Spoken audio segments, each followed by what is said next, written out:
Bom dia a todos, meu nome é Juliana, sou reumatologista. Hoje nós vamos falar sobre exames laboratoriais em reumatologia. Lembrando que se vocês tiverem algum tipo de dúvida durante o decorrer da aula, podem enviar para o contato que eu vou deixar no último slide, tá bom? E também, no caso dos exames laboratoriais, a gente vai fazer uma parte introdutória para vocês terem noção do que a gente vai estar falando nas próximas aulas, nas patologias definidas, né? Então, a gente vai reabordar esse mesmo assunto em cada patologia específica, tá bom? Bom, se vocês me perguntarem qual a importância dos exames laboratoriais na prática clínica do reumatologista, a primeira delas é com certeza em relação ao diagnóstico, né? Então, os pacientes, eles vêm para você com um quadro clínico determinado, com sinais e sintomas de uma determinada doença, e aí você vai lançar a mão dos exames laboratoriais justamente para tentar fechar o diagnóstico, tentar encontrar o diagnóstico desse paciente. Então, eles são muito importantes nesse sentido. Uma coisa interessante aqui é a importância de solicitar os exames quando realmente eu tiver uma indicação clínica, quando eu realmente tiver um paciente com sinais e sintomas. Muitas vezes, o exame, quando ele vem positivo, e ele é um exame aleatório, que não foi solicitado dentro de um contexto, ele muitas vezes acaba atrapalhando mais do que ajudando. Então, é interessante prestar atenção nessa situação, tá? Com relação ao monitoramento de atividade de doença, então, muitos exames, eles servem justamente para isso, para monitorizar se aquela doença está ativa ou em remissão, e aí eles auxiliam a gente nesse sentido. Lógico que a clínica do paciente também vai ser importante, mas muitas vezes a gente fica, a clínica do paciente, ela não consegue definir exatamente a presença ou não de atividade, e nesse sentido, os exames laboratoriais, eles vêm para auxiliar, tá? Com relação ao prognóstico da doença, nós também podemos observar que a presença ou ausência de determinados exames positivos, eles levam a uma doença mais branda ou mais agressiva, né? Então, ou também podem nos determinar a prestar atenção em um determinado tipo de acometimento. Exemplo disso é a presença do anti-DNA nativo no lúpus, né? Então, um paciente que tem um anti-DNA positivo, a gente vai pensar mais em atividade renal naquele paciente. Então, naquele paciente, a gente vai ficar monitorizando com uma intensidade maior a parte renal, porque possivelmente, no decorrer da doença, ele vai entrar em atividade renal, né? Ele tem uma chance maior de entrar em atividade renal, principalmente se o anticorpo estiver em altos títulos, tá? Outra coisa interessante é em relação ao monitoramento, em relação aos medicamentos, ao tratamento. Então, a gente sabe que no tratamento dessas doenças autoimunes, algumas das medicações, elas têm efeitos colaterais de hepatotoxicidade, mielotoxicidade.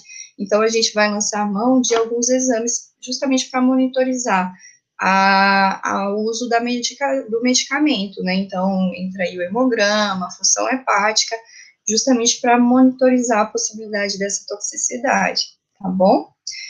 Então, assim, o que solicitar? Quais os exames eu tenho disponível para fazer o uso? Então, a gente tem os exames específicos, que entraria aí a parte do FAM, os anticorpos, e os inespecíficos, que são exames que são utilizados na prática cotidiana. Então, hemograma, as provas inflamatórias, o exame de urina, em alguns casos, quando o exame de urina é alterado, a proteinúria de 24 horas, a gente vai falar a respeito deles no decorrer da aula, tá? Como que eu vou solicitar os exames? Então, voltando de novo àquilo que eu tinha falado lá no início, os exames, eles são bem-vindos quando eles tiverem indicação na solicitação, tá? Então, o exame isolado, ele não confirma nem exclui diagnóstico. Então, eu preciso que aquele paciente tenha uma clínica compatível, que ele tenha sinais e sintomas, e a partir daí eu lanço mão dos exames laboratoriais para investigação, tá? Para complementar meu diagnóstico, certo? Como é que eu vou interpretar esses exames laboratoriais? Então, a gente vai começar falando a respeito do FAM. O FAM, anteriormente, ele era chamado de fator antinúcleo. agora, como a gente faz uso de um substrato mais sensível, que é o REP2, ele acabou identificando que, no caso do FAM, a imunofluorescência, ela não identifica apenas anticorpos no núcleo, ela pode identificar a presença de anticorpos também no citoplasma, no aparelho mitótico. Então, assim, deixou de ser o fator antinúcleo, que só identificava anticorpos no núcleo, e passou a ser o fator anticélula, que é um nome mais apropriado, digamos assim, porque ele identifica a imunofluorescência, pode identificar a presença de anticorpos em outros locais que não o núcleo. Então, assim, esse exame, o FAM, ele serve como um exame para identificar a presença de anticorpos naquele paciente. Lembrando que existem números infinitos de anticorpos que podem causar patologias nos pacientes. Então, não teria como eu sair pedindo todos os anticorpos para um determinado paciente. Então, o FAM, ele vem com essa função de facilitar a minha investigação. Então, quando eu tenho a suspeita de uma doença autoimune, eu solicito o FAM. A partir do resultado dele, que eu vou investigar os anticorpos que ele vai me determinar que possivelmente estão presentes naquele indivíduo, tá bom? Com relação ao FAM, além de doença, ele também pode estar presente, além de doenças autoimunes, ele também pode estar presente em outras situações, inclusive em pacientes que não tenham doença nenhuma, tá? Com certeza ele é mais frequente, mais frequentemente encontrado no lúpus, né? Então, no lúpus ele está em mais de 95% dos pacientes que têm a doença. Outra doença reumatológica onde ele está encontrado com uma grande frequência é a esclerose sistêmica, que pode ser encontrada de 80% a 90% dos pacientes. A síndrome de Sjögren primária também, acima de 90%. O que chama atenção aqui é que indivíduos que não têm doença nenhuma, eles podem ter o FAM positivo, de 5% a 13% dos casos. E indivíduos que são sadios, que não têm doença nenhuma, mas têm parentes de primeiro grau com lúpus, eles podem ter o FAM positivo entre 25% a 50% dos casos. Então, nem sempre o teste positivo quer dizer doença, tá? Fora isso, existem alguns tipos de neoplasias que positivam o FAM, existem alguns tipos de infecção que também podem positivar o FAM. Então, mais uma vez, o teste positivo não necessariamente quer dizer doença, tá? Eu trouxe esse caso aqui, alguns casos, na verdade, para vocês conseguirem ilustrar o que a gente está falando, tá? Eu vou passar os casos agora e depois a gente vai retomar eles com a discussão, tá? Então, é um paciente do sexo feminino, 25 anos, ela veio para consulta com você apresentando um FAM positivo. O exame foi solicitado pela ginecologista porque ela estava fazendo o exame de triagem para colocação de um DIU. No momento ela estava totalmente assintomática, o exame físico dela era normal, mas ela tinha um histórico familiar. A irmã mais velha tem diagnóstico de lúpus e devido a isso ela está preocupada, né? Porque se a irmã já tem a doença, ela está preocupada de ter a doença também. No caso do resultado do FAM dela, a titulação veio 1/80, o padrão nuclear pontilhado fino denso, tá? Guardem esse caso. O próximo caso é de um paciente do sexo masculino, 19 anos, que ele comparece para consulta ambulatorial também, queixando de um quadro de artrite em mãos, edema de membros inferiores, urina espumosa e o exame de urina alterado. Então, aqui nesse caso, chama atenção para a gente, lógico, a artrite, mas também uma possível alteração renal, né? Ele tem o exame de urina alterado, tem edema de membros inferiores.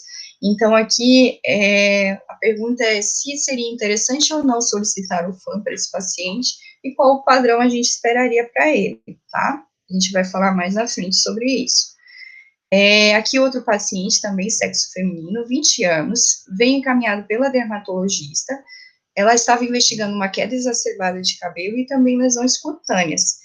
Na investigação que a dermato fez, veio um FAM positivo. A titulação do FAM foi 1/660 e o padrão nuclear pontilhado grosso, tá? Outro paciente é uma mulher de 40 anos, ela estava queixando de secura nos olhos e procurou um oftalmologista em decorrência disso. O oftalmologista identificou lesões compatíveis com doença reumatológica, no exame oftalmológico e encaminhou para o reumatologista para fazer o acompanhamento conjunto. No caso dessa paciente, a titulação do FAM foi 1/320 e o padrão foi nuclear pontilhado fino, tá? Outro paciente é um senhor, sexo masculino, 64 anos, ele já tinha como comorbidades prévias diabetes e hipertensão, mas ele faz o tratamento direitinho e tá bem, tudo ok, não tem nenhum outro comprometimento grave. Ele estava fazendo um check-up no ambulatório e foi solicitado um FAM para ele.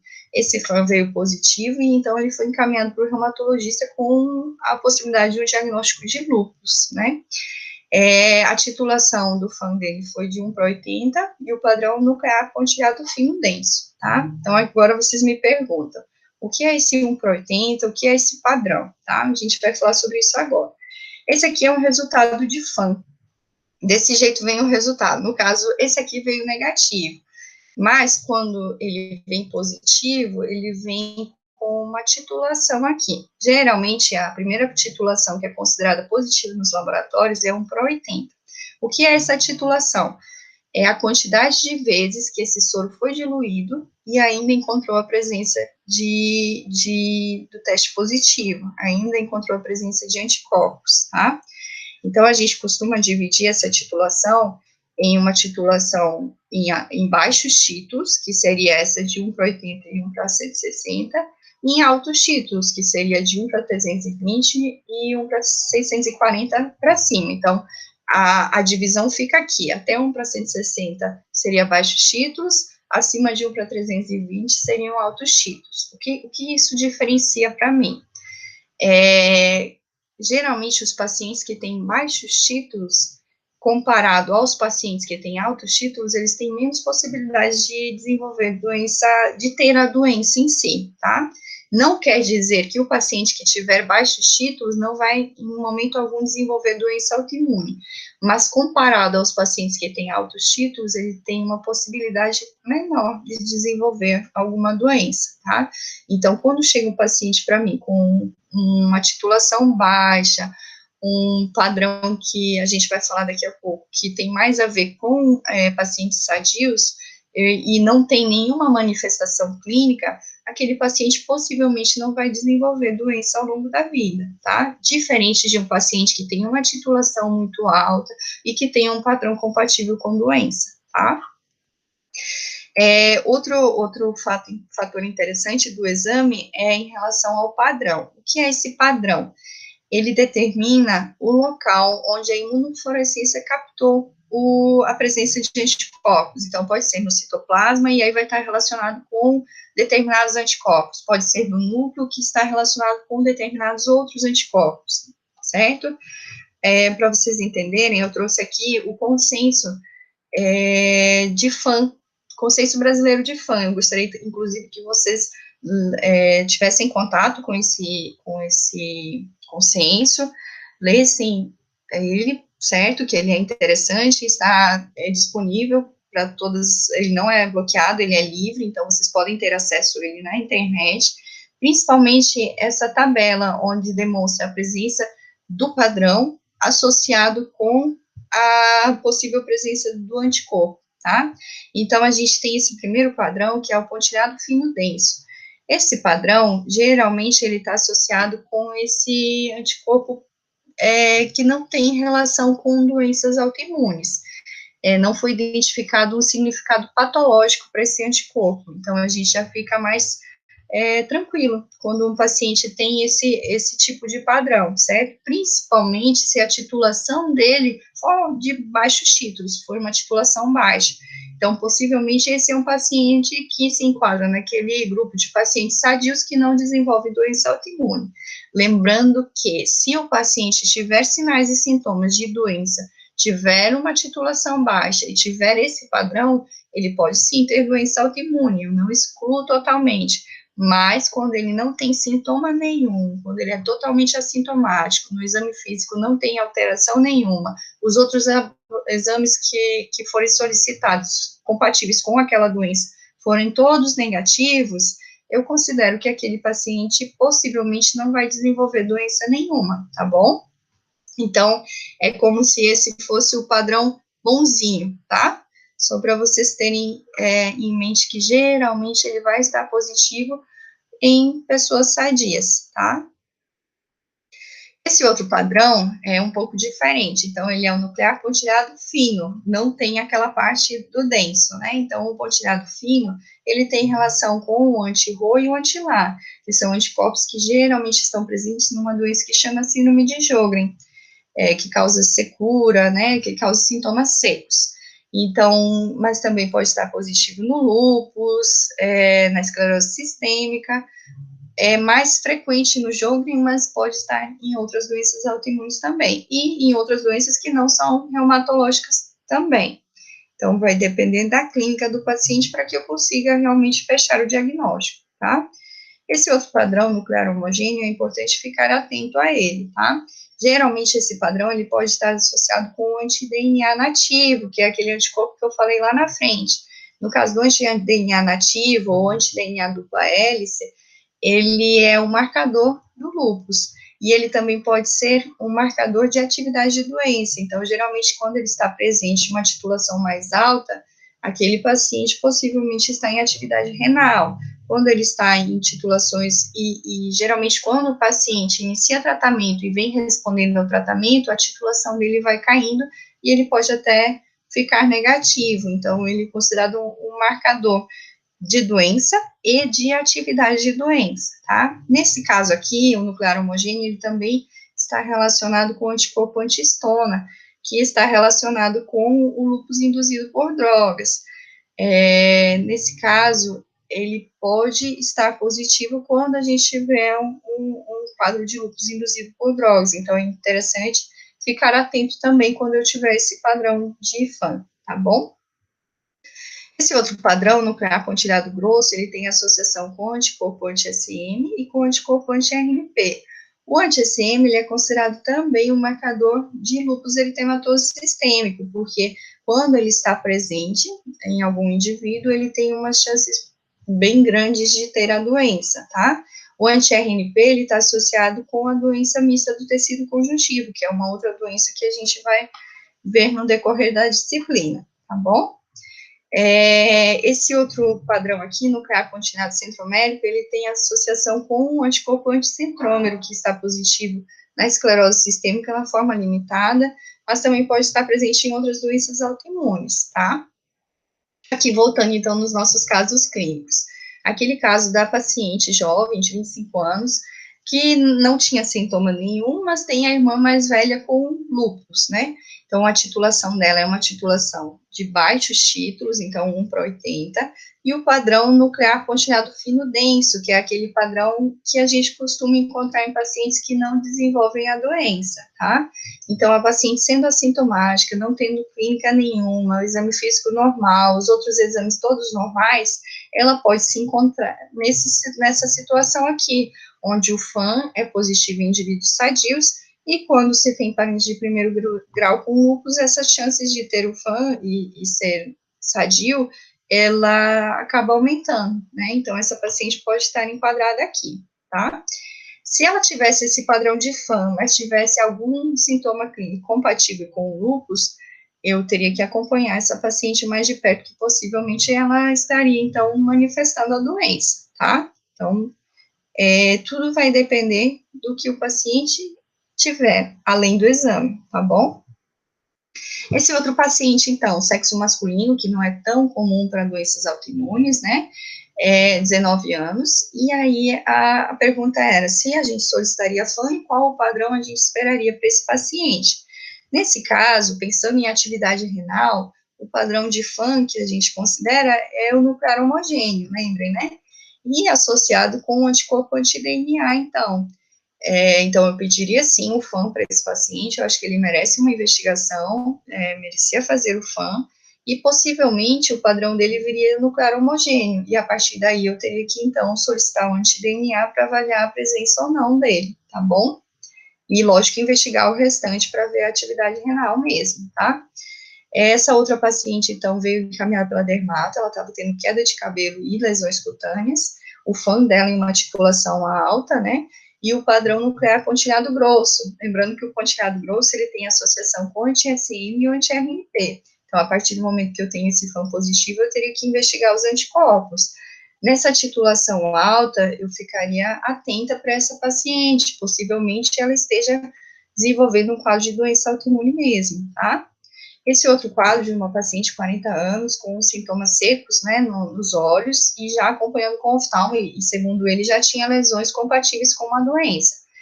Quando eu vejo o FAM dela, 1/320 é um alto título, e o padrão pontilhado fino, que tem associação, lembrem, com anti-RO e anti-LA, que geralmente está presente na síndrome de Sjögren, que é compatível com os sintomas secos que levaram ela a procurar o oftalmologista, tá? Então, essa paciente possivelmente tem a síndrome de Sjögren. Lógico que eu vou precisar outros fatores para fechar o diagnóstico, mas com esse FAM aumenta a minha suspeita, tá? Esse outro senhor, 64 anos, sexo masculino, ele tem comorbidades prévias, mas está bem controlado, e aí veio com esse FAM positivo, 1/80, baixo título, o padrão nuclear pontilhado fino denso, que é aquele mais comum na população sadia, né? O que me chama a atenção aqui nesse caso é a idade do paciente. Ele foge da idade que geralmente a gente tem presença de doenças autoimunes relacionadas com a positividade do FAM. Então, no caso desse paciente, eu teria que procurar outras condições que pudessem ter feito esse FAM se tornar positivo, incluindo com elas as infecções crônicas, né, como ele é diabético, hipertenso, a gente teve que avaliar a presença de infecções e também de neoplasias, né, então com essa idade de 64 anos, é importante sempre ficar atento a esse quadro de neoplasias. Então, esse paciente merece uma investigação mais profunda nesse sentido, mas a possibilidade de ele ter doença autoimune, a gente, identificando esse padrão de FAM, essa titulação baixa, a idade dele, possivelmente não, né? Outro anticorpo que não tem associação com o FAM é o fator reumatoide. Esse anticorpo, o fator reumatoide, ele tem associação com uma doença que chama artrite reumatoide. Nos pacientes adultos, ele está presente em até 70% dos casos, com uma sensibilidade de 74% e uma especificidade de 65%. Aqui que está o problema desse teste. Ele tem uma especificidade baixa para a doença artrite reumatoide. Então, isso quer dizer que ele não é específico dela e pode estar presente em outras situações. Aqui eu trouxe essa tabela demonstrando alguns outros motivos que ele se torna positivo. Então, pode ser por doenças virais, por outras doenças autoimunes, como lúpus, a síndrome de Sjögren, a dermatomiosite e outras.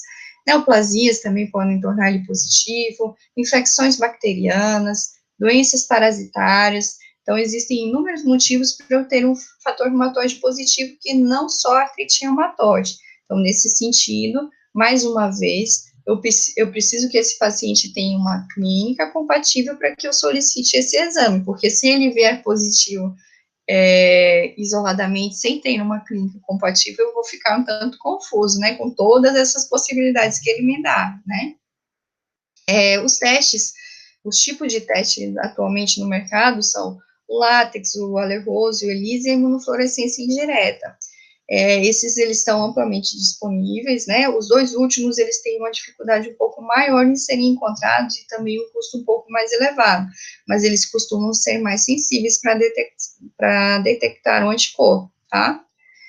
Esse outro anticorpo, ele também está relacionado com essa doença artrite reumatoide, é o anti-CCP. A sensibilidade dele é bem próxima do fator reumatoide, então o fator reumatoide com 74%, ele com 78%, o que modifica aqui é essa especificidade.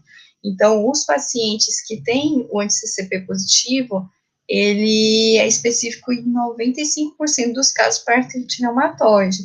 E outro fato interessante é que ele surge mais precocemente, então, mesmo antes do paciente apresentar os sintomas clínicos da doença, ele já pode estar positivo, certo? Então, ele é um exame mais sensível. A diferença que tem entre eles é que o fator reumatoide, ele já é um exame disponível há mais tempo, onde o CCP, ele é mais recente. E também a questão de valores, então, o fator reumatoide, devido ser um exame mais barato, mais amplamente difundido, os pacientes costumam ter um acesso mais fácil a ele do que ao anti-CCP. O anti-CCP ele também foi incluído na tabela SUS agora mais recentemente. Então, muitos pacientes não tinham acesso a ele antes, por isso que o fator reumatoide ele é mais difundido, né? E aí, se vocês me perguntarem quando que eu vou solicitar um ou outro, ou se eu sempre solicito os dois. Então, geralmente, a gente solicita primeiro o fator reumatoide. Quando eu tenho uma alta suspeita de doença e o fator reumatoide vem negativo, eu solicito, então, o anti-CCP, tá? Lembrando que se por algum motivo os dois anticorpos estiverem positivos, mas eu tiver uma alta suspeita, aquele paciente tiver uma clínica bem compatível com artrite reumatoide, eu não descarto a doença. Ele pode ter a doença mesmo tendo os anticorpos negativos, tá bom? Então, aqui, trazendo esse caso de uma paciente de 40 anos, ela procurou atendimento também devido a um quadro de artrite intermitente em mãos e punhos, já há um ano. No início ela tinha melhora com anti-inflamatório, mas agora as dores e o edema ficaram cada vez mais frequentes e ela tem uma rigidez matinal de 40 minutos. Não tinha outras queixas. Então, para investigar essa paciente, eu vou solicitar o fator reumatoide, né? E vou solicitar as provas inflamatórias e alguns outros exames, no caso de não tão específicos, tá? E possivelmente o fator reumatoide dessa paciente virá positivo, né? Se caso ele vier negativo, eu ainda posso lançar mão do anti-CCP, tá? Aqui outra paciente, 32 anos, ela tinha artrite de mãos e punhos já há 7 meses, e procurou outros médicos que já tinham solicitado, então, as provas inflamatórias, o raio-x e o fator reumatoide. No caso do raio-x, ele apresentou algumas alterações que são compatíveis com a artrite reumatoide, geralmente uma doença de uma evolução mais longa do que 7 meses, mas ela tinha osteopenia periarticular, tinha redução do espaço articular, tinha erosão na região periarticular e tinha VHS-PCR aumentados, só que o fator reumatoide dela veio negativo. E aí? Eu descarto a doença, mesmo tendo raio-x com sinais compatíveis com a doença, o VHS-PCR elevados e a clínica da paciente compatível, eu consigo descartar totalmente a doença só porque o fator reumatoide veio negativo? Então, aqui nesse caso a resposta é não, né? Eu posso ter a doença mesmo com o fator reumatoide negativo. Para confirmar a doença, para ter mais um fator positivo, eu solicitaria o anti-CCP. Se por acaso ele viesse negativo também, ainda assim eu não poderia excluir a doença. Mas, se ele vier positivo, ele me ajuda no diagnóstico, tá bom? Aqui passando, então, para os exames não específicos, né, para os exames gerais, mas a gente vai avaliar eles voltados mais para a reumatologia. Então, assim, no hemograma, a primeira coisa que a gente vai avaliar é a série vermelha, né, então a presença de anemias e tudo mais. Nas doenças autoimunes, geralmente os pacientes apresentam anemia de doença crônica, certo? Quando eu tenho, esse exame está normal, mas quando eu tenho uma queda de hemoglobina, uma hemoglobina muito baixa, ou eu tenho um parâmetro de um exame anterior onde a hemoglobina era normal e de repente eu tenho uma queda mais exacerbada, eu tenho que pensar em anemia hemolítica autoimune. Então, nesse caso, eu solicitaria o CUMS direto para avaliação desse paciente, para avaliar a presença ou não de anemia hemolítica autoimune. Fora o CUMS, eu teria que fazer a avaliação dos reticulócitos, DHL, bilirrubinas, então, para confirmar essa possível anemia hemolítica autoimune. Lembrando que a anemia hemolítica autoimune, ela pode ser uma doença primária, mas ela pode também estar associada a doenças autoimunes entre as doenças reumatológicas, né, principalmente o lúpus. Então, eu tenho que ficar atento quando esse paciente tiver alguma alteração nessa série vermelha, tá? Com relação à série branca, no caso dos leucócitos, eu posso ter a leucopenia, né, que fala a favor de doença autoimune, e eu tenho a leucocitose, que geralmente fala mais a favor de doenças infecciosas, mas também pode estar presente em pacientes que estejam fazendo tratamento, principalmente em uso de corticoide em altas doses. Geralmente, corticoide faz com que o paciente tenha leucocitose, tá? Então, nem sempre leucocitose vai me remeter à infecção, tá? Lembrando que quando eu tiver um leuco aumentado, eu preciso buscar focos infecciosos, né? Então, eu vou examinar, vou avaliar a presença de sinais e sintomas compatíveis com infecções. posso lançar mão de culturas também para identificar essa possível infecção, tá? Aqui, com relação aos neutrófilos, então, geralmente eles estão elevados nas infecções bacterianas, né? E podem estar elevados também nas fases ativas da artrite reumatoide, principalmente quando ela for uma doença grave, poliarticular. Pode estar presente também nas vasculites, que são doenças graves. E a neutropenia, geralmente ela vai estar associada com aquela questão da toxicidade da medicação que a gente tinha falado lá na frente. Então, geralmente, quando tiver supressão de medula óssea por medicamento, então preciso ficar atento a esse fato, tá? Com relação aos eosinófilos, então é muito difundido, né, que a eosinofilia ela vai estar presente em infecção parasitária ou alergias. No caso das doenças reumatológicas, a gente tem as vasculites também, que podem evoluir com essa eosinofilia. E aí a gente tem a granulomatose eosinofílica com colangite, que é a antiga Schum-Strauss, onde a gente pode ter os eosinófilos aumentados, tá? Com relação aos linfócitos, o que chama a atenção é quando eles são diminuídos, quando tem uma linfopenia, principalmente uma linfopenia quando ela é abaixo de 1.000, né, uma linfopenia grave. Aqui é interessante vocês observarem que é sempre importante, quando vocês estiverem avaliando um exame, um hemograma, da parte da reumatologia, sempre anotar e avaliar o número absoluto. A porcentagem, quando tem alguns hemogramas que só vem com a porcentagem, é interessante fazer o cálculo para saber qual que é o valor absoluto daquele item, tá bom? Com relação às plaquetas, eu tenho a trombocitopenia, principalmente quando eu tiver doença ativa, um lúpus ou a toxicidade por medicamentos. Eu tenho a trombocitose, geralmente na artrite reumatoide, quando ela for ativa, e também em doença mais grave, poliarticular e tudo mais, tá? O outro exame que geralmente é frequente na prática clínica é o exame de urina. Lembrando que o exame de urina não serve apenas para avaliar a infecção, então a gente tem outros componentes nele que são muito úteis para avaliação diagnóstica. Então, um deles é a presença de proteína. Então, o paciente que estiver perdendo proteína, ele vai me chamar a atenção, principalmente se ele tiver outros sintomas para a doença autoimune. E aí, quando eu tiver perda de proteína, o que eu faço para saber se essa proteína, essa perda é real, quanto que esse paciente está perdendo, né? Eu vou lançar mão de outros exames, como a proteína de 24 horas e essa relação proteína-creatinina em amostra isolada de urina. Qual que é a diferença dos dois? Essa proteína de 24 horas, ela realmente é coletada em 24 horas, então o paciente, ele começa num dia, termina de coletar no outro, então ele é um exame um pouco incômodo de se fazer a coleta.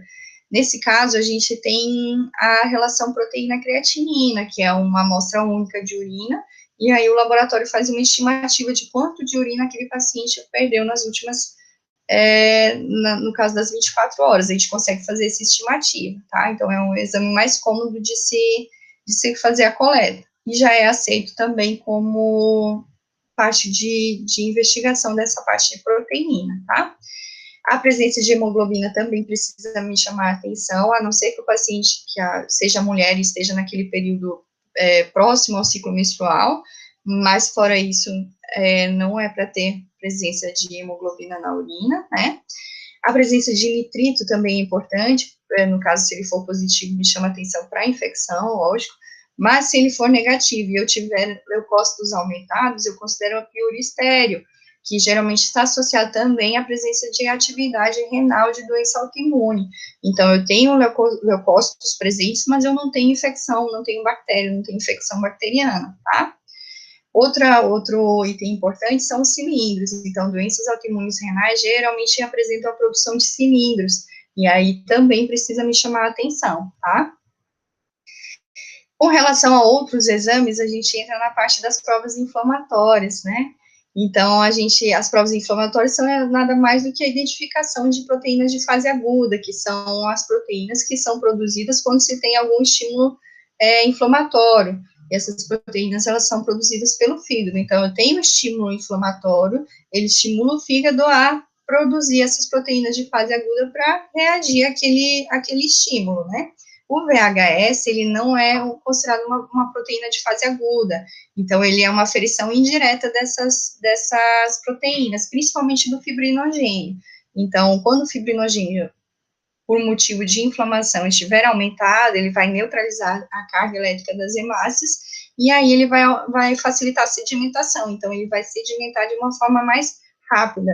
Aqui a gente tem os tubos de ensaio, que geralmente são utilizados na VHS, então ele geralmente a gente avalia o VHS na primeira e segunda hora, lembrando que na reumatologia a gente usa somente o resultado da primeira hora, e aí vai avaliar quanto sedimento eu vou ter naquela uma hora, tá? Quanto maior for o VHS, mais chance de inflamação eu terei, tá? Lembrando que o VHS, ele pode ter algumas alterações naturais, então, mulheres, elas têm um VHS mais alto do que os homens. Mulheres gestantes, elas também vão ter um VHS mais alto. E pacientes idosos também têm um VHS naturalmente mais alto, tá? Até os 50 anos, a faixa de normalidade no homem é até 15 milímetros por hora, na mulher é até 20 milímetros por hora. Acima disso, eu tenho um cálculo que eu posso fazer, que é justamente se o laboratório não mandar o valor de referência, para eu não ficar perdido, né? Então, no homem, eu uso a idade dividido por 2. Na mulher, como o VHS naturalmente mais alto, eu uso a idade mais 10 dividido por 2. Então, como seria isso? Por exemplo, paciente de 70 anos, o VHS dele seria o normal até 35. Já a mulher, eu usaria o 70 mais 10, então, 80 dividido por 2, 40. Então, o VHS para ela seria o normal 40, tá? Outro fato interessante do VHS é que, mesmo retirando o estímulo inflamatório, ele demora mais tempo para se normalizar, ele leva mais tempo para a normalidade, tá?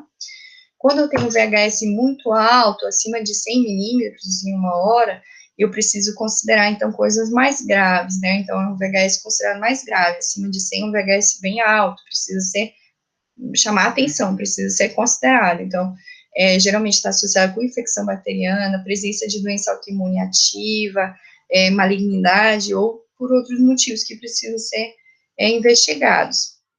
O PCR, ele já é considerado uma proteína, um reagente de fase aguda.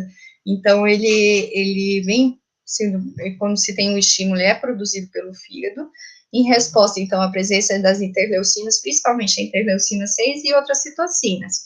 O que modifica aqui é que a elevação do PCR, ela ocorre em torno de 4 horas após a lesão inicial do tecido, e ela vai atingir o pico entre 24 e 72 horas. E quando eu retiro o estímulo, ela vai normalizar em torno de 18 horas. Então, ele é um exame importante para quando se tem uma alteração aguda e eu preciso acompanhar aquela alteração aguda.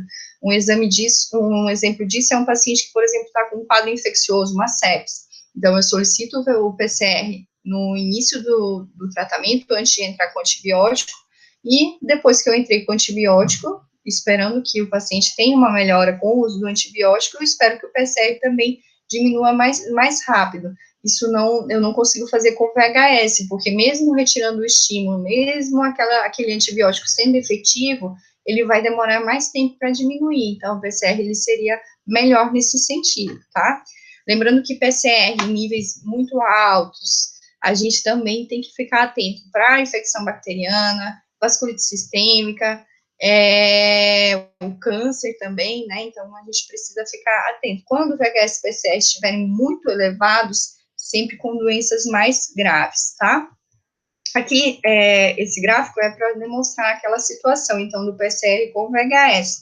Nessa linha azul, a gente observa o PCR, a elevação dele, então, é bem importante nas primeiras horas do estímulo, e depois de cessar o estímulo, ele acaba diminuindo de forma mais rápida. O VHS, pelo contrário, aqui nessa linha verde, ele acaba demorando mais tempo para aumentar, e ele também diminui de forma mais lenta. Então, como é que eu interpreto isso? Por exemplo, se um paciente chega para mim com um valor de PCR normal e o VHS ainda aumentado, eu consigo imaginar que aquele paciente possivelmente já tenha resolvido o processo inflamatório, o PCR já tenha normalizado e o VHS ainda está naquele processo de normalização. Quando eu tenho os dois aumentados ao mesmo tempo, eu penso que possivelmente aquele paciente ainda está recebendo estímulo para esse aumento, tá? Existem outras proteínas de fase aguda, então, fibrinogênio, a ferritina, a albumina, mas eles não são tão difundidos na prática clínica. Então, a gente vai falar sobre eles durante a disciplina nas doenças específicas, tá? Aqui a gente falou mais a respeito dos que são mais comuns, tá? Para vocês entenderem a respeito desses que geralmente a gente encontra no ambulatório, tá bom?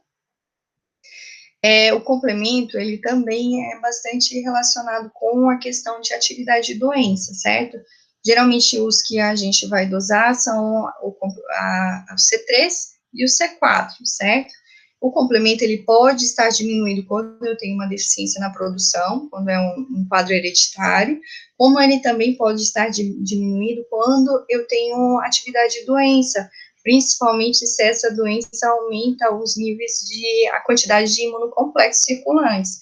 Então, eu acabo tendo uma redução desse complemento. Quando eu tenho um complemento consumido, eu vou pensar realmente em atividade de doença. Geralmente, no início das doenças, principalmente o lúpus, quando eu tenho ele ativo, o complemento vai estar baixo. Conforme o paciente for tratando e for melhorando, ele retorna aos valores normais, tá? Então, serve para acompanhamento também. No caso do complemento, ele vai estar diminuído, então, em doenças reumáticas, no caso, o lúpus, vasculite sistêmica, as crioglobulinemias, artrite reumatoide, quando tiver manifestação extraarticular, mas ela é mais rara de aparecer esse consumo de complemento, tá? Aqui um último caso, então, para a gente tentar elucidar tudo que a gente viu até agora. Um paciente de 28 anos, ele procurou você na UBS, para fazer uma investigação, pois já fazem 5 anos que ela está tendo astenia, queda de cabelo, lesões na pele, e as lesões iniciaram, essas lesões de pele iniciaram após exposição solar durante as férias, tá? Ela nega comorbidades prévias, refere que anteriormente ela tinha uma saúde boa, os exames eram todos normais. Nos últimos meses, ela já tratou infecção urinária por 2 vezes. Segundo ela, ela nunca teve sintomas, mas como ela procurava pronto-socorro devido aos outros sintomas, ela fazia o exame de urina e aí vinha alterado e tratava como infecção urinária. Mas esse exame de urina, ele continua vindo alterado, tá? Então, observando aqui os exames dessa paciente, ela trouxe para a gente um hemograma, que a gente identifica que ela tem uma anemia, né? E, segundo ela, os exames hemograma anteriores todos normais. Então, aqui a gente entra naquela situação, uma anemia nova, né? Para investigar essa anemia nova, eu teria que ter em mente que ela poderia estar fazendo uma anemia hemolítica, com um quadro de lesões cutâneas, alteração no exame de urina e tudo, então a gente estaria com um quadro compatível, né? Então, aqui eu solicitaria o CUMBS direto, solicitaria os outros exames para avaliar essa possível anemia hemolítica. Os leucócitos também estão diminuídos, então abaixo de 4.000 também me chamou a atenção. Ela também tem uma diminuição de segmentados e tem uma linfopenia bem importante, então abaixo de 500 a gente considera uma linfopenia severa, tá? Então ela tem alterações hematológicas. No exame de urina, que ela disse que já estava alterada, ela tem perda de proteína, tem presença de hemoglobina, né, que não era para ter, tem leucocitose com nitrito negativo, então entra naquela situação da pioristéreo, tem hemácias e tem cilindros. Lembra que eu falei a respeito dos cilindros, né? No caso dela aqui, ela tem cilindros granulosos. Então, chama muita atenção para uma possível atividade renal, tá? Essa paciente, ela merece um FAN, né? E no caso dela, ela veio com um FAN nuclear homogêneo com uma titulação de 1/320. O CUMB direto dela, que a gente solicitou, ele veio positivo e veio com 2 cruzes. Por algum motivo, solicitaram um anti-SM que não é compatível com aquele padrão do FAN, mas ele veio negativo. Já era esperado que ele fosse negativo, né? Que com o padrão nuclear homogêneo, eu esperaria o anti-DNA, né? E aí, aqui, o anti-CM, ele tem a ver com um pontilhado grosso, né? Então, o anti-SM, ele seria outro padrão de FAN, tá? Então, nesse caso, ele está negativo, já era esperado que ele fosse negativo. Ao contrário disso, né, o anti-DNA dupla hélice ou anti-DNA nativo, ele veio positivo, situação de 1/80, então, ele, possivelmente, essa paciente esteja em atividade renal mesmo, tá? A proteinúria de 24 horas dela também é aumentada, 750 gramas em 24 horas. Então, assim, essa paciente, possivelmente estou à frente de um quadro de lúpus com atividade renal, né? Então, eu tenho FAM positivo, tenho anti-DNA dupla hélice positivo, tenho proteinúria de 24 horas alterada, tenho alteração no hemograma, tenho anemia, que é a anemia hemolítica, tenho a leucopenia, tenho a linfopenia, tenho as lesões cutâneas e tenho a queda de cabelo. Então, todos são critérios que são importantes no caso do diagnóstico do lúpus, como a gente vai ver mais na frente quando a gente estiver estudando o lúpus mesmo, tá? Então, eu espero que vocês tenham entendido a respeito do que foi falado aqui. Qualquer dúvida, eu estou disponível nesse endereço, tá? Podem mandar suas perguntas. Lembrando que essa aula, ela foi introdutória, só para vocês terem uma noção geral do que são os exames laboratoriais na reumatologia, mas isso vai ser reabordado de acordo com as patologias durante o decorrer das aulas, tá? E a gente vai se encontrar nas práticas, tá bom? Muito obrigada e até mais.